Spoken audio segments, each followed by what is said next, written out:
Bien, estamos hoy con la secretaria del Medio Ambiente y Recursos Naturales, Alicia Bárcena, a quien agradezco mucho que nos haya concedido esta entrevista, que solicitamos sobre todo centrándonos en los dos temas que presenté justamente hace 2 semanas en la conferencia mañanera con la presidenta Sheinbaum, relacionadas con el tema de Corcovada, San Luis Potosí y de la Bahía de Huira. Corcovada ya va caminando con la propia presencia de la presidenta ahí y con varias acciones muy interesantes creo yo, un nuevo enfoque ambiental que en materia de asuntos ejidales que pueden resolverse en asambleas ejidales, en fin. Pero Bahía de Huira, ahí está, la presidenta nos dijo que podría usted estar reunida con las comunidades, sobre todo con las 4, que son las que presentan más objeciones a lo que se desarrolla ahí. ¿Cuándo estaría en Huira? Bueno, partamos primero por el Corcovado, que yo creo que es importante ya definir qué es lo que ha pasado. Es un proyecto que definitivamente no ha comenzado y no se le ha dado la autorización, y lo más probable es que no se les dé la autorización. Y estamos en evaluación, así es que tampoco puedo decir algo tan definitivo, pero lo que sí es verdad es que se abrieron algunos caminos ilegalmente y los hemos clausurado. Sí. Entonces, en este momento, toda la operación o lo que querían ellos iniciar está totalmente clausurado en el Corcovado. Entonces, ese es el tema primero, y por supuesto la presidenta muy al tanto, estaba en la zona, nos comunicamos inmediatamente y creo que eso funcionó muy bien. En relación a la Bahía de Huira, estamos hablando de esta empresa Gas y Petroquímica SADCB, que está instalada en la Bahía de Huira. La Bahía de Huira es un humedal que está registrado en Ramsar. México forma parte de esta convención de Ramsar de los humedales, que fue aprobada en Irán, justamente en Ramsar, y desde 1986 esta zona fue inscrita justamente como un humedal importante ante Ramsar. Este proyecto se inicia en 2014, es impulsado yo diría por diferentes gobiernos, ¿no? Tanto locales como estatales. Desde 2014, de hecho, por eso estaba yo viendo aquí bien que no se me olviden bien los años, porque sí. Y realmente lo que ha sucedido es que, bueno, se sometió, en 2014, esta empresa obtuvo de la Semarnat de aquel entonces una autorización para poder, una autorización que se llama condicionada para la manifestación de impacto ambiental de carácter regional y que para poder instalar una planta de amoníaco. Fundamentalmente es una planta de amoníaco para inmediatamente producir fertilizantes, o sea, es el precursor de los fertilizantes. Pero es verdad que las comunidades promovieron un amparo, en ese entonces la comunidad indígena de Lázaro Cárdenas, y la autorización quedó insubsistente, entonces no procedió esa autorización en ese entonces, y por un fallo de la Suprema Corte se ordenó que se repusiera el procedimiento y se consultara con las comunidades locales. Muy bien. Esto no ocurrió sino hasta 2022 y se hizo una consulta, ¿verdad? Y aparentemente se hizo una consulta a 11 comunidades, de las cuales 4 estuvieron en contra del proyecto. Justamente. Las que rodean la bahía. Exacto. Las directamente afectadas. Exacto. Y las de alrededor fueron las que de alguna manera estuvieron de acuerdo, pero las directamente afectadas, que son Huira, Lázaro Cárdenas, Paredones y Juan José Ríos, estuvieron en contra. Sin embargo, en ese entonces, estamos hablando de 2022, la Dirección General de Impacto Ambiental emitió y autorizó de nuevo la operación de la planta. Eso fue 2022. En noviembre de 2022 y febrero de 2023, los juzgados sexto y séptimo del distrito en Sinaloa resolvieron que el proceso de consulta había dado cumplimiento a la orden de la Suprema Corte. Y esa es la situación con la que nosotros nos encontramos ahora, en donde se dice que en la sentencia de la Suprema Corte que no hubo omisión alguna y que se hizo la consulta. Muy bien. Entonces, la verdad es que la Profepa, la Procuraduría Federal de Protección al Ambiente, desde 2015 a la fecha ha hecho 11 visitas de inspección a la planta, a la zona. Y actualmente, ¿en qué estamos? Porque eso yo creo que es la parte más importante. La verdad es que desde, por supuesto, estamos muy pendientes de este proceso, porque se dijo en algún momento dado que la Semarnat estaba, en cierta forma, litigando contra... Sí. Y esto no es así. De ninguna manera nosotros jamás litigaremos en contra de las comunidades y mucho menos de pueblos indígenas afectados por cualquier tipo de actividad industrial. Lo que sucede es que estas autorizaciones que se fueron dando en el tiempo pues están vigentes y la empresa tiene autorizaciones para operar su planta desde la perspectiva de impacto ambiental.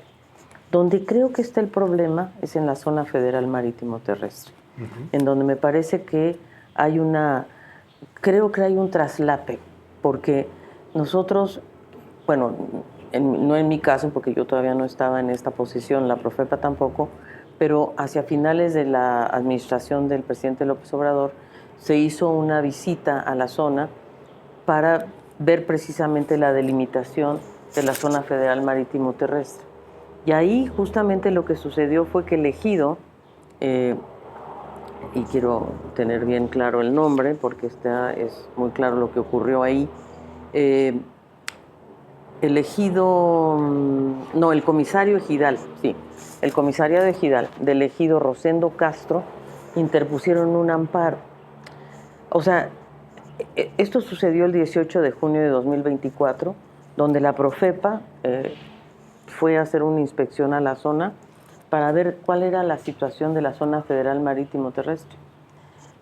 Y ahí el comisariado ejidal de Rosendo Castro interpuso este amparo, ¿verdad?, en el juzgado séptimo del distrito del estado de Sinaloa, en el cual solicitan la suspensión definitiva y piden que se quede el estado de las cosas, así es como lo determinan, para el efecto de que las cosas se mantengan en el estado que actualmente guardan y que se paralice todo acto relativo a la delimitación de la zona federal marítimo terrestre. Muy bien. Entonces, ahí es donde estamos y el tema nuestro, ahorita yo instruí que fuera nuevamente la Profepa a la zona y están el día de hoy ahí. No necesariamente para ver la zona federal marítimo terrestre, porque lo que yo entiendo, y le quiero mostrar inclusive el mapita de cómo está la situación en la zona, esta es una planta que sí cuenta con los permisos para operar ahora, o por lo menos hasta donde nosotros llegamos tiene todos los permisos de manifestación de impacto y tal, pero creo que el problema está aquí. El problema está en que este es el ejido y esta es la planta. Entonces lo que nosotros tenemos que verificar es, o sea, si esta planta le fue en cierta medida ganando tierras al mar o qué es lo que está pasando ahí, ¿verdad? Pero el ejido nos detuvo en el sentido de que si queremos hacer una delimitación de la zona federal marítimo terrestre, por cierto, que puede resultar a favor del ejido, pero como ellos se ampararon, interpusieron y el juez les otorgó esta suspensión total y definitiva de que nosotros ya no podemos entrar a definir la zona federal marítimo terrestre. Ahí es donde estamos, estimado Julio, y entonces yo sí, por supuesto que quiero ir a la zona. Primero quería tener todos los elementos, que ya los tengo, enviar a nuestra gente de Profepa, que están ahí el día de hoy, y por supuesto ir a la zona y entender un poco cuál es el problema, ¿verdad? Porque creo que las comunidades tienen también su propio punto. En primer lugar, es un humedal y a mí me interesa en particular proteger las zonas de humedales. Hay que ver qué es lo que está pasando con la empresa. La empresa también está preocupada, tienen una inversión de 1.200 millones ellos nos mandaron una comunicación, preocupados también de la situación y tal. O sea, mi obligación, y eso es lo que yo estoy haciendo, es escuchar a todas las partes. Y por supuesto, ir a la zona, porque eso me parece fundamental. La empresa, por supuesto, está muy consciente de que la problemática está justamente en la delimitación de de esta zona federal marítimo terrestre. La inversión que ellos están haciendo es de 1.600 millones de dólares para la producción de amoníaco. Y entonces, bueno, pues yo quiero ir a ver de qué se trata y sobre todo sentarme con las comunidades y para nosotros las comunidades son una prioridad, o sea, definitivamente. Así es que ahí vamos a tener que llegar a algún tipo de acuerdo, alguna, no sé, alguna arreglo en el cual esta zona federal marítimo terrestre siga quedando porque se dieron dos concesiones, una a la empresa y otra al ejido, ¿no? Entonces lo que yo necesito ver es qué está pasando con estas concesiones, ¿no? Claro, esta es una parte relacionada con el aspecto incluso de la propiedad de la tierra, cómo fue concesionada, cómo fue vendida, cuáles fueron los propietarios originales, sobre lo cual también hay objeciones y litigio por parte de las comunidades. Pero lo otro en lo ambiental, secretaria, en lo estrictamente ambiental, estoy de acuerdo que hubo una manifestación de impacto ambiental elaborada por otros gobiernos, con otras circunstancias, con otros enfoques. No es posible revisar lo ambiental en una bahía de Oira donde, debo decirle, que el propio gobierno federal está dando por hecho el de los proyectos que están avanzando, y aquí implica no solo Gas y Petroquímica de Occidente, GPO, sino además también Mexinol, que sería la principal productora de metanol en el mundo. Sempra Energy, 7 proyectos y son 13,000 millones de dólares que están ahí colocados. Hoy hay construcciones abiertas, amplias, camiones llevando material, carreteras o vías de comunicación abiertas. Todo eso está ahí. Me llama la atención, por ejemplo, en relación con lo de Corcovada en San Luis Potosí, donde efectivamente se encontraron brechas, se encontraron barrenos y se ha suspendido. Pero acá es evidente que está construida toda la planta industrial más allá de cualquier cosa.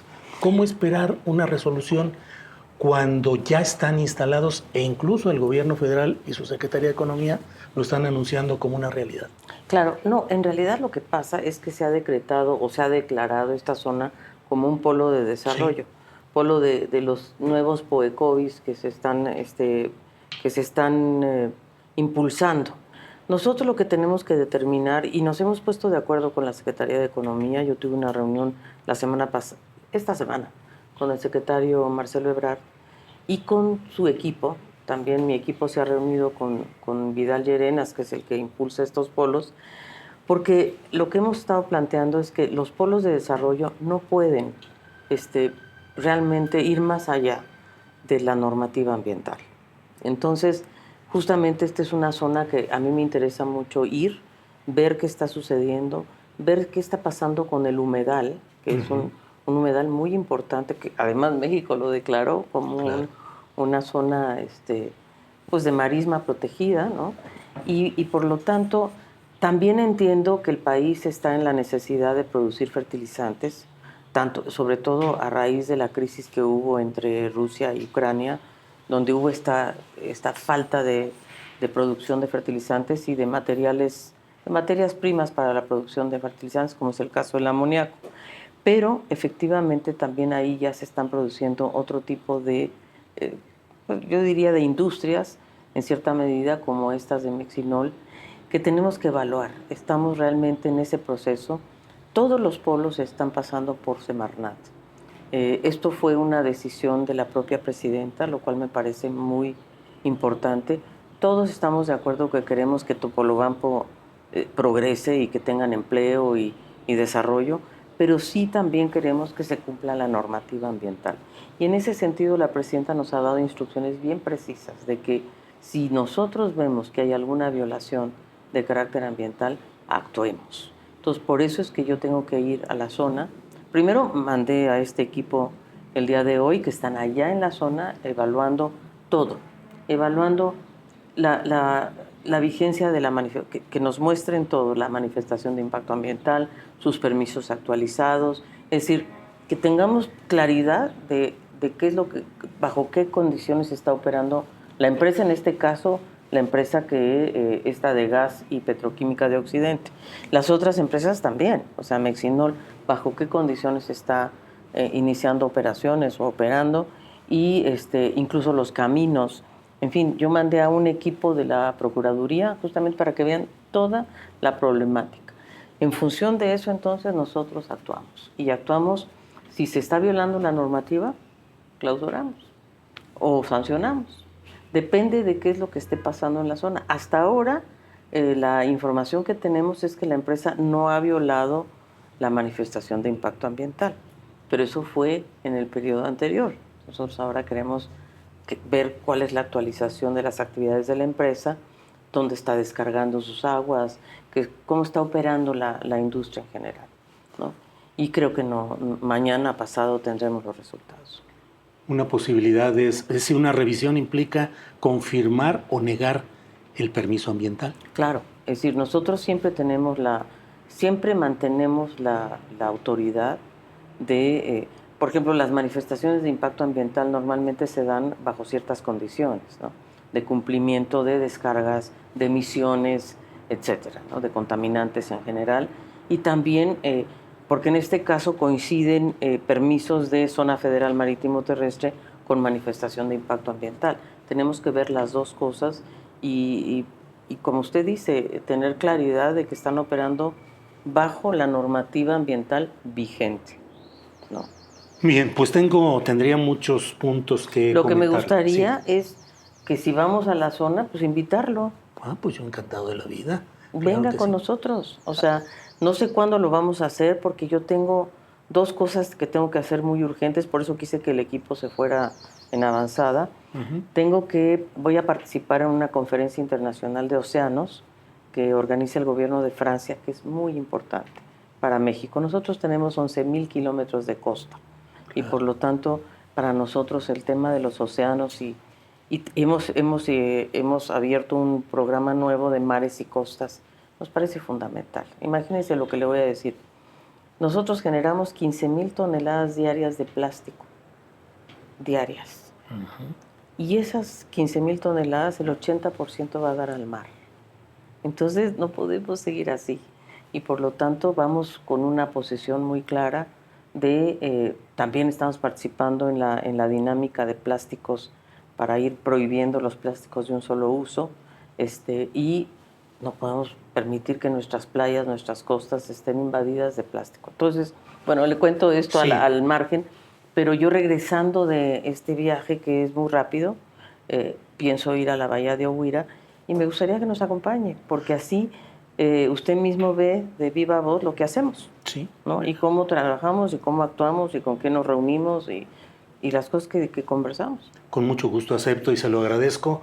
Debo decirle que venía muy preparado con datos y expedientes y relaciones y todo, pero no tiene sentido, dado que lo que usted está planteando es una visita, el envío ya de personal de inspección a aquel lugar y esperemos a ver qué es lo que sucede. Claro que sí, Esperemos. y Así es incluso la gente que está hoy allá de Profepa, en cuanto regresen, pues también con mucho gusto le podemos contar cuáles fueron sus...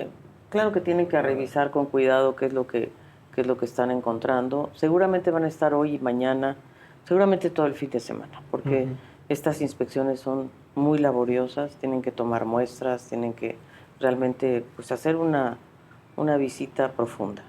No de la zona federal marítimo terrestre, porque lo que no queremos es que el ejido, o sea, no queremos violar lo que el juzgado nos determinó, que no podemos actuar en este momento en la delimitación de la zona federal marítimo terrestre.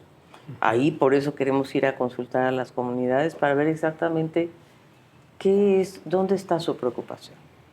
¿Va a consultar a las 11 o a las 4 aledañas? Voy a partir por las 4. Por las 4. Sí. Muy bien. Pues creo que es cuestión de esperar. Y vamos. Muy bien, vamos. Sí, ¿cómo no? Desde luego. Entonces, ese punto lo dejamos ahí. Ahora, en lo general, ¿cómo va usted, cómo va el enfoque de la Secretaría con tantos lugares en México donde hay protestas por cuestiones de agua, de recursos naturales, de edificaciones, de proyectos extractivistas, en un México donde parte de los homicidios constantes son contra defensores del medio ambiente? ¿Cómo resolver toda esta gran panorama de problemas y protestas en el país? A ver, yo creo que usted está tocando un tema muy profundo y es el modelo de desarrollo. Yo creo que lo que hay que modificar a profundidad este modelo de desarrollo extractivista y desigualador, en donde tenemos que irnos moviendo hacia un modelo mucho más sustentable. El país tiene un rezago ambiental enorme. Nosotros hemos identificado alrededor de 350 pasivos ambientales, de los cuales nos queremos hacer cargo en este sexenio de 50 áreas altamente deterioradas. Entre otras, justamente lo que mencionaba José Manuel al principio, el río Sonora. Nosotros tenemos dos grandes proyectos de justicia ambiental y quizás hasta la bahía de Oguira se convierte en uno de ellos también, ¿no? Pero ahorita estamos enfocados en dos grandes proyectos de justicia ambiental, que es la presa Endó, en Hidalgo, y el río Sonora. Nos parece que en el río Sonora estamos hablando también de una problemática que se generó en 2014 y que ha afectado pues 40,000 comunidades por lo menos. Y no se ha resuelto, esa es la verdad. Y es un grupo muy grande, industrial también, y nosotros en realidad lo que queremos es que se resuelva el problema. No queremos seguir, yo te amparo, yo te... Sí, también, o sea, si tenemos que ir a ese nivel, pues vamos al nivel que sea. Pero lo que a mí me interesa es las comunidades de la zona del río Sonora, lo que están pidiendo son tres cosas en materia ambiental, ¿eh? Están pidiendo que les resolvamos el tema de salud, importantísimo, porque han sido expuestos a metales pesados, han sido expuestos a contaminantes de largo alcance. Estamos hablando de plomo, de cobre, de cadmio, en fin, de metales pesados. Entonces, en materia de salud, lo que necesitamos es que el hospital que existe en la zona tenga un área de toxicología especializada, que se les hagan exámenes a toda la comunidad porque se hizo un muestreo solamente y no, la comunidad lo que quiere es que todos sean evaluados, sobre todo 24,000 personas que se sienten que requieren ser evaluados, y me refiero a evaluados toxicológicamente y tratados. Y hay un tratamiento de quelantes, que es un sistema que se introduce en la sangre, absorbe los metales pesados y los puede desechar el organismo. Ese tipo de tratamientos son los que se tienen que aplicar en esa zona. Entonces, en materia de salud, un seguimiento muy preciso y que el hospital que se tiene actualmente, que es un hospital de primer nivel, pues se mueva a segundo nivel o incluso a tercer nivel, y ahí hemos ya incluso calculado los costos que esto puede implicar. Lo mismo pasa con el tener un equipo especializado de toxicología, que es lo que han pedido las comunidades. Ahí yo partí consultando a las comunidades, exactamente lo que quiero hacer en Oguira, consultando a las comunidades, porque este es un proceso participativo, yo creo en eso profundamente. Y entonces el segundo tema en el río Sonora es agua, las plantas potabilizadoras. Esta es una comunidad que requiere 30 plantas potabilizadoras por lo menos. Tienen 6, 4 que son móviles y 2 que son fijas, pero que operan en muy malas condiciones. Entonces tenemos que repararlas y propiciar que tengan sus 30 plantas potabilizadoras y que entonces tengan una disponibilidad de agua limpia y que pueda realmente tener salud. Y el tercer tema es la remediación del río, que es realmente un proceso de remediación profunda, que significa extraer los sedimentos del río y depositarlos y hacer un depósito, un contenido, digamos, que no pueda generar ningún tipo de contaminación. Y esos son los tres procesos que estamos trabajando en este momento y que yo espero que podamos concluirlo, incluso, pues, francamente, que sea la empresa misma la que se haga cargo de los costos, o la mayor parte de los costos de esta operación. Es muy importante, porque si no, pues no van a poder seguir operando. Grupo México, ¿no podría seguir operando si no remedia adecuadamente? Pues la verdad sí. O sea, yo les tengo retenidos sus permisos. Les tengo retenidos todos sus permisos. ¿Todos? Los que me han pedido mientras yo estoy aquí, sí. Y los que vienen, pues con nosotros deben tener permisos sin resolver, o sea, más o menos alrededor de 30. Y no no se los voy a otorgar a menos de que se resuelva este problema. ¿Qué tanta capacidad institucional, presupuestal, de inspección tiene la Semarnat para enfrentar todo esto? No mucha, no mucha. Y por eso estamos dando tiros de precisión, porque, a ver, tenemos 470 inspectores para todo el país. Muy pocos. Nada. Entonces, es una... Y la verdad, estamos trabajando 24 horas, 7 días a la semana. Y la otra cosa que a mí me preocupa muchísimo es que los salarios que pagamos a nuestros inspectores tampoco son suficientes. Y eso también me preocupa, porque, pues sí, usted sabe cómo son todas estas cosas. Entonces tenemos que estar vigilando permanentemente inspectores y inspectores de inspectores, ¿no? Uh-huh. Entonces, en este caso de justicia ambiental en Sonora, es un tiro de precisión. A mí me interesa mucho resolver este tema, porque le digo, es justicia, es el plan de justicia de Cananea. Este es el segundo piso del plan de justicia de Cananea, que es un plan de justicia ambiental. Y el otro es la presa Endó. La presa Endó es una presa que fue construida para represar los residuos de la Ciudad de México, las aguas residuales del Gran Canal, del río Salado, del río Tula, y las comunidades que viven alrededor de la presa, afectadísimas, no. Esa presa tenía alrededor de 600 hectáreas de lirio acuático. Ya sacamos la mitad. Con la ayuda de la Secretaría de Marina. Porque yo lo que estoy haciendo, como usted bien dice, como no tenemos muchos recursos, lo que estoy haciendo es recurrir al apoyo de la Secretaría de Marina, de la Secretaría de Defensa, de donde yo pueda, para ir resolviendo los temas y los problemas. Y en el caso de la presa Endó, hemos resuelto, creo, pues la mitad del problema, por lo menos hemos sacado este lirio. Segundo, estamos fumigando, porque tienen un mosquito que le llaman el mosquito Culex, que es un mosquito que realmente molesta mucho a las comunidades. Entonces hemos fumigado también en la zona, y nuestra idea pues es limpiar realmente la presa Endó, restaurar la presa Endó, y esto forma parte del gran proyecto de saneamiento del río Tula que nos ha encargado la Presidenta de la República, que es realmente, pues, estamos recorriendo todo el río, ¿no? O sea, y cuando digo estamos, es que estamos la Conagua, la Semarnat, la CONAM, la CONAFOR.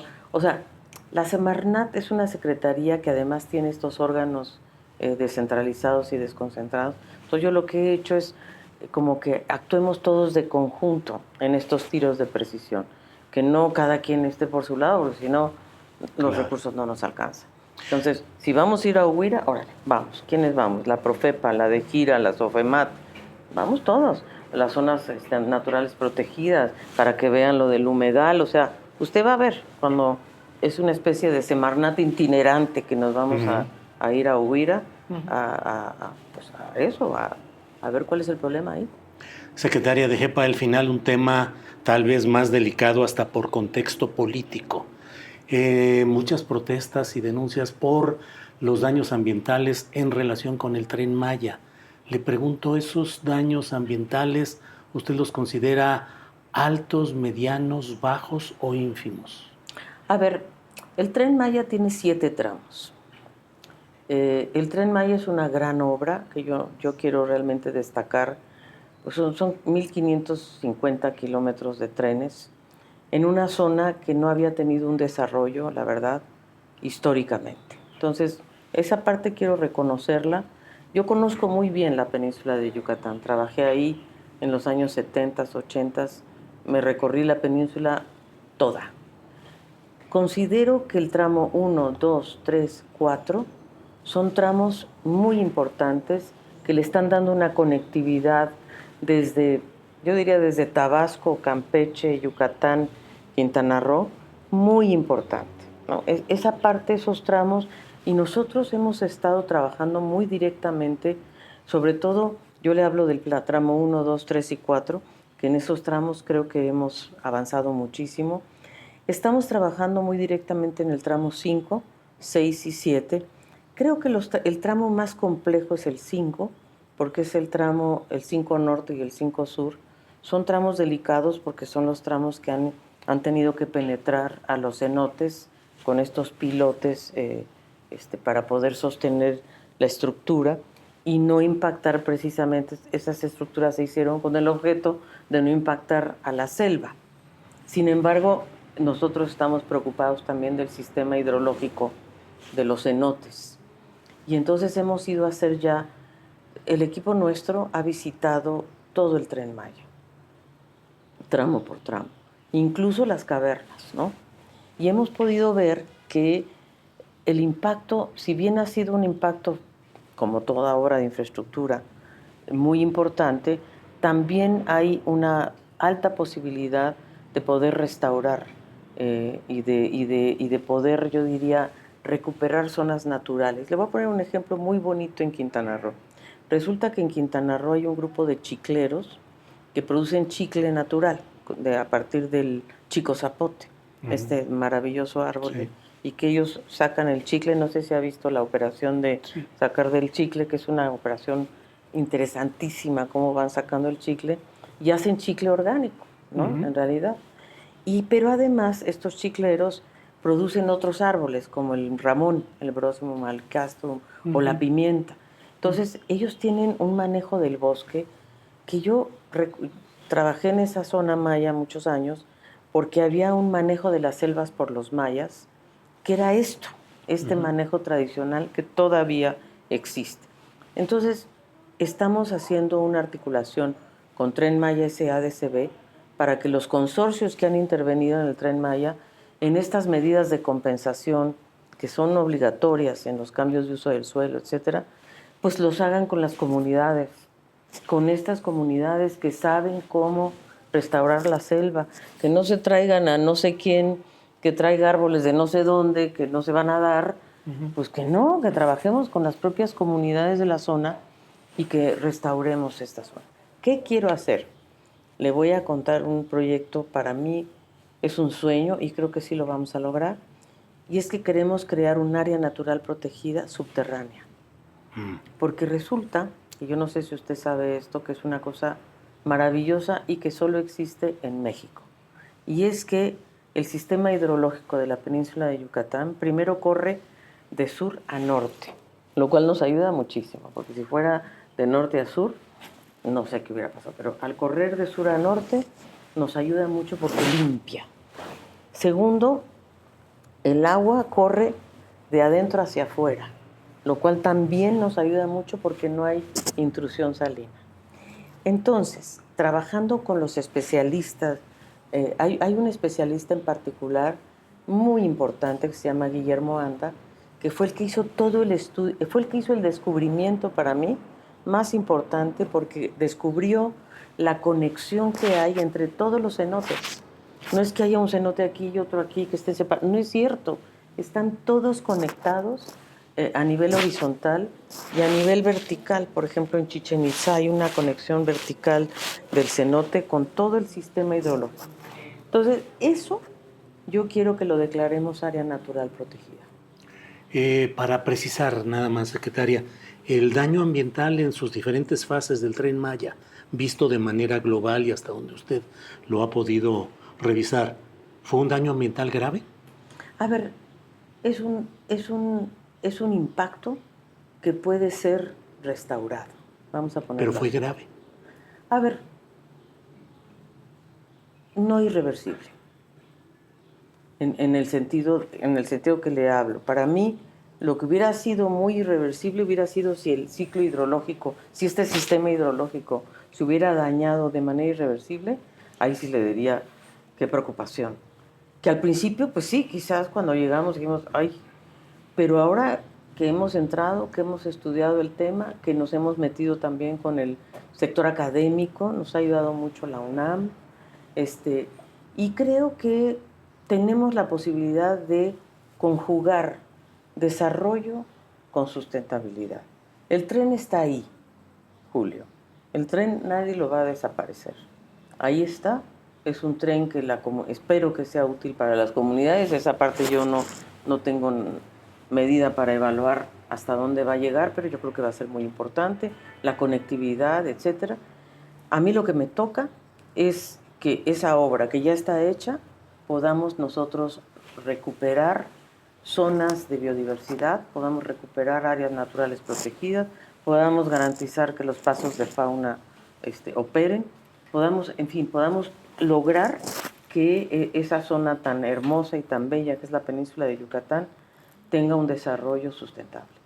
¿Tiene una estimación de cuánto podría costar esa reversibilidad?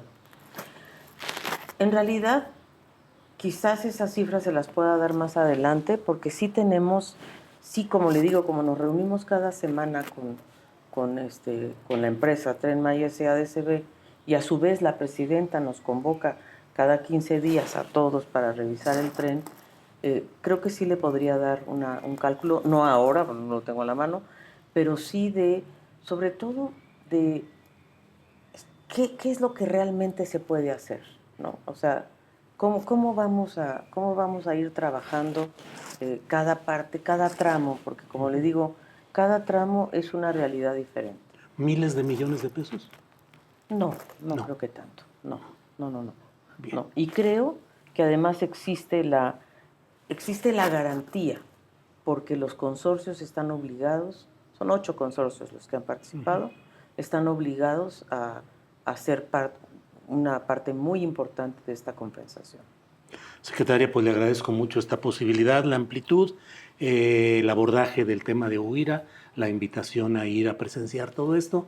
Se lo agradezco. Venga con nosotros para que sepa cómo trabajamos. Sí. Somos pocos, pero tenemos 3 cosas: compromiso, entusiasmo y esperanza. Bueno, a reserva de lo que desea agregar, muchas gracias, secretaria. Gracias a usted.